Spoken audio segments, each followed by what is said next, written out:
haute en couleur, hein, comme on les aime à Perpignan, avec un début de saison, les objectifs étaient pas forcément la montée, hein, on était sur une progression depuis 2 saisons, donc l'idée c'était de structurer une montée éventuelle en top 14 sur les 3-4 prochaines saisons, et puis ben, voilà, le chemin s'est fait petit à petit. On s'est retrouvé en phase finale avec une équipe voilà, en pleine confiance, une belle dynamique, et puis ça nous a souri. Voilà. Donc maintenant, on a bien fêté le titre, on a bien profité, je pense que les joueurs ont vécu un beau moment. Et puis voilà, le temps passe très vite, hein, donc tout le monde est reparti au boulot pour cette nouvelle saison en top 14.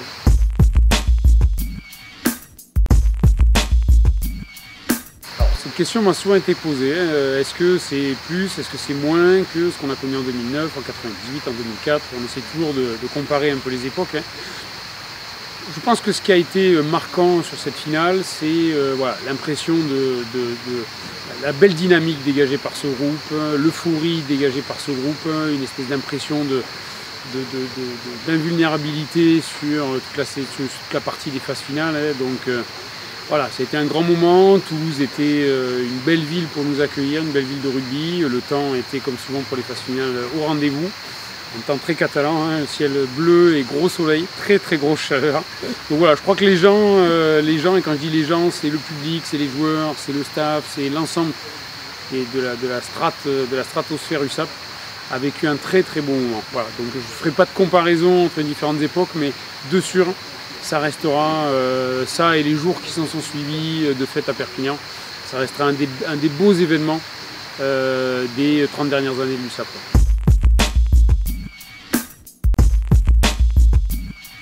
On part un peu dans l'inconnu quand même, hein.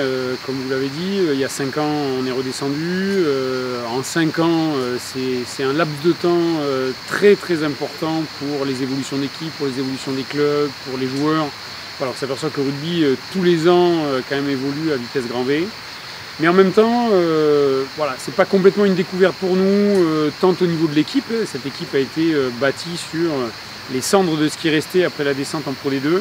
C'est un groupe qui s'est forgé vraiment dans la difficulté. Donc voilà, il y a un ciment qui est très très fort sur lequel on va essayer de surfer voilà, sur les prochaines saisons pour se maintenir.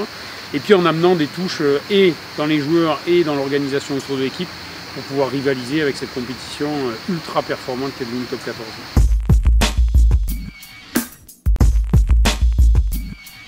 Je pense que là, on n'est pas non plus innovant en la matière. Hein. J'ai l'impression que tous les boucliers de la première division top 14 au fin fond de la fédérale, les boucliers se sont toujours baladés pendant l'été au gré des humeurs et des états de fatigue des vainqueurs.